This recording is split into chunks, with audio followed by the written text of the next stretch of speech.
Hello friends, कैसे हैं आप लोग। मैं गायत्री एक बार फिर आपका स्वागत करती हूं अपने चैनल में। आज के इस वीडियो में हम टोमेटो केचप बनाकर तैयार करेंगे।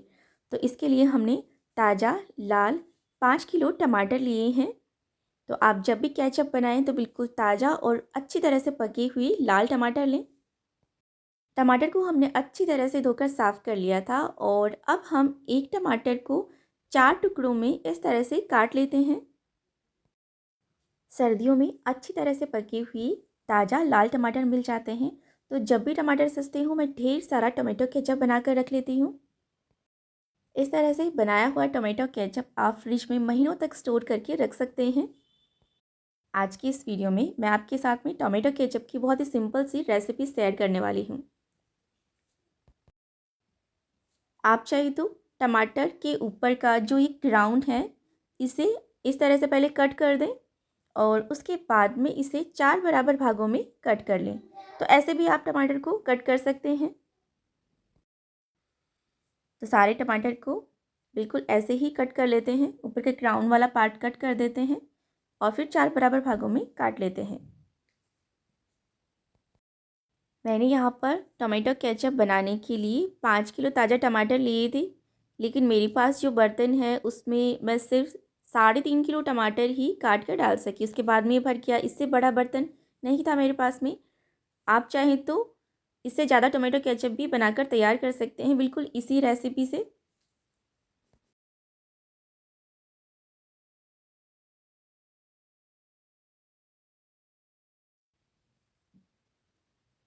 तो देखिए हमने ये टमाटर कट कर लिए हैं और ये जो क्राउन वाला पार्ट है टमाटर का इसको हम अलग रख देते हैं। और यहाँ पर हमारे पास में जो टमाटर बच गए हैं इनको भी हम साइड में रख देते हैं। अब हम केचप के लिए मसाले की पोटली बनाकर तैयार करेंगे। तो इसके लिए हमने यहाँ पर थोड़ी सी दालचीनी के टुकड़े लिए हैं और 10 हमने लौंग ली हैं। और अब हम 2 टीस्पून काली मिर्च को दरदरा कूट लेते हैं। तो यहाँ पर हम ये 2 टीस्पून काली मिर्च ले रहे हैं, इसको हमें दरदरा कूट लेना है। आपके पास काली मिर्च पाउडर हो तो आप उसका भी यूज़ कर सकते हैं। तो ये हमने काली मिर्च को दरदरा कूट लिया है। इससे हम मसाले की पोटली बनाकर तैयार करेंगे। तो पोटली बनाने के लिए हमने यहाँ पर वाइट कलर का एक मलमल का कपड़ा लिया है। इसमें ये सारे मसाले डाल देते हैं। अगर आपको केचप में लहसुन का टेस्ट पसंद है तो आप इसमें 2 टीस्पून लहसुन को भी दरदरा कूट कर डाल सकते हैं और उसको पोटली में बांध दीजिए। तो ये हमने इस मसालों को इसमें डाल लिया है और अब इसके ऊपर हम इस तरह से गांठ लगाकर इसकी पोटली बना लेते हैं। अब इस तैयार पोटली को हमें इस तरह से जो टमाटर हमने काटे हैं इनके बीच में हम इस तरह से इसे डाल देते हैं। अब गैस ऑन करके टमाटर को हम पकने के लिए रखेंगे। इसमें हमने बिल्कुल भी पानी नहीं डाला है। इसके ऊपर ढक्कन लगाकर हम इसे पकने देंगे। यहाँ पर हमारे पास भगोने में टमाटर ज़्यादा हो गई थी तो मैंने उसे निकाल कर, मेरे पास 5 लीटर का प्रेशर कुकर था, उसमें मैंने इसे डालकर 3 सीटी लगा ली है। और 3 सीटी लगाने के बाद में कुकर के अंदर का पूरा प्रेशर ख़त्म होने के बाद में हम ढक्कन हटा लेते हैं। अगर आपके पास बड़ा बर्तन हो तो उसमें भी आप इसे अच्छी तरह से गलने तक पका सकते हैं। टमाटर अच्छी तरह से गल गए हैं। हमने इसके अंदर बिल्कुल भी पानी नहीं डाला था। ये जो पानी है वो टमाटर से रिलीज़ हुआ है। अब हम इसे बड़े बर्तन में निकाल लेते हैं क्योंकि हमें इसे बिल्कुल ठंडा होने के लिए रखना है। तो बड़े बर्तन में निकाल देंगे तो ये जल्दी ठंडा हो जाएगा। बिल्कुल अच्छी तरह से ठंडा होने के बाद में हम इसे पीस लेते हैं।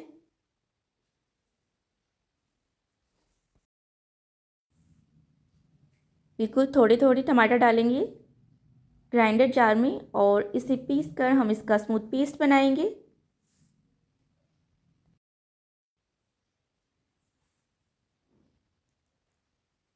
यहाँ पर हमारा जो प्रेशर कुकर है उसे हम खाली कर लेते हैं क्योंकि इसे पकाने के लिए हमें भारी तले के बर्तन की ज़रूरत होगी। तो मेरे पास जो प्रेशर कुकर है उसका तला काफ़ी भारी है। तो इसे हम अच्छी तरह से साफ़ कर लेंगे और फिर इसके ऊपर छलनी लगाकर हम इस पेस्ट को छलनी से छान लेते हैं। अगर आपके पास कोई भारी तले की कढ़ाई या भगोनी हो तो आप उसका यूज़ भी कर सकते हैं, लेकिन हम यहाँ पर प्रेशर कुकर में ही इसे छान लेते हैं। और ये जो मसाले की पोटली है इसे हम निकाल कर अलग कर देते हैं। अब सारे टमाटर को हमें इसी तरह से पीस कर पहले उसका पेस्ट बनाकर तैयार करना है और फिर छलनी से उसे छान लेना है।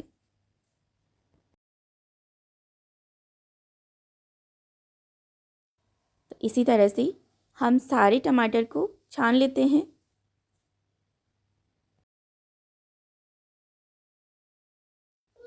ये हमने सारे टमाटर का पेस्ट बनाकर उसे अच्छी तरह से छान लिया है और छलनी में हमारे पास यहाँ पर टमाटर की छिलके और बीज बच गए हैं, तो इनको हम फेंक देते हैं। अब हम इसमें 2 टीस्पून नमक डालेंगे, 2 टीस्पून हम इसमें डालेंगे लाल मिर्च पाउडर और 1 कप हम इसमें डालेंगे चीनी। अब सारी चीज़ों को हम अच्छी तरह से मिक्स कर देते हैं और गैस ऑन करके हम इसे गैस पर पकने के लिए रख देते हैं। तो बीच बीच में हम इसे चलाते रहेंगे।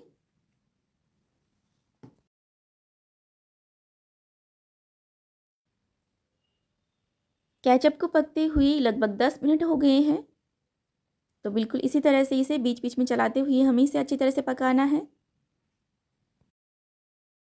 गैस की फ्लेम हमने मीडियम ही रखी है।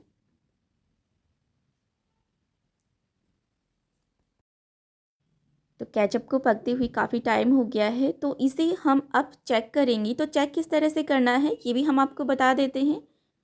अब यहाँ से हमें 1 चम्मच केचप लेना है और एक साफ़ प्लेट में हमें इस तरह से थोड़ा सा केचप डालना है। अगर किनारों से पानी अलग हो रहा है तो इसका मतलब है केचप अभी पका नहीं है। तो देखिए यहाँ पर आप देख सकते हैं साइड से पानी अलग हो रहा है, तो इसे हमें और पकाना है।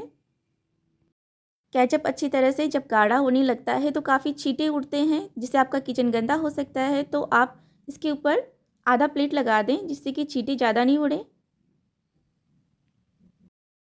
अब केचप और भी गाढ़ा हो गया है तो इसे हम चेक कर लेते हैं।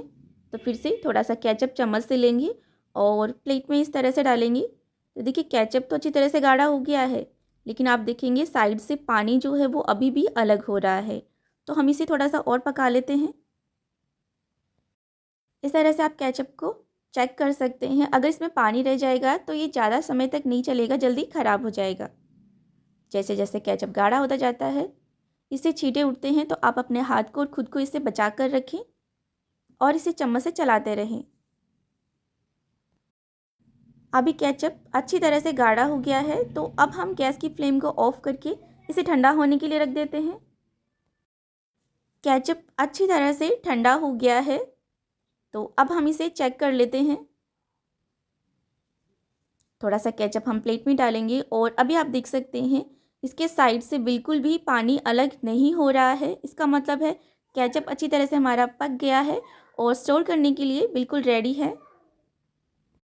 तो जब भी आप केचप बनाएं लंबे समय तक स्टोर करने के लिए, तो इसी तरह से बनाकर तैयार करना है। अब हम इसमें 3 टेबलस्पून वाइट विनेगर डालेंगे। यहाँ पर जो विनेगर हम चाउमीन वगैरह बनाते हैं उसमें हम डालते हैं, वही हम इसमें यूज़ कर रहे हैं। विनेगर को हम केचप में अच्छी तरह से मिक्स कर लेते हैं। विनेगर केचप में प्रिजर्वेटिव का काम करता है, ये इसे जल्दी ख़राब होने से बचाता है। ये हमने विनेगर अच्छी तरह से मिक्स कर दिया है और हमारे पास में टोमेटो केचप की खाली कांच की बोतल थी, इसी में हम इसे स्टोर कर रहे हैं। तो बोतल को हमने पहले अच्छी तरह से धोकर धूप में हमने इसे अच्छी तरह से सुखा लिया था और अब हम इसके अंदर ये टोमेटो केचप भर देते हैं। इस केचप को आप फ्रिज में स्टोर करके रखें, ये महीनों तक ख़राब नहीं होता है और इस तरह से आप जितना चाहें उतना टोमेटो केचप बनाकर तैयार कर सकते हैं। 3.5 किलो टमाटर से हमने 2 बोतल टोमेटो केचप बनाकर तैयार करा है। टोमेटो केचप को आप कांच की बोतल में ही स्टोर करके रखें, इससे ये लंबे समय तक ख़राब नहीं होगा। अगर आपको हमारा आज का ये टोमेटो केचप का वीडियो अच्छा लगा हो तो इसे लाइक और शेयर और चैनल को सब्सक्राइब ज़रूर कीजिएगा।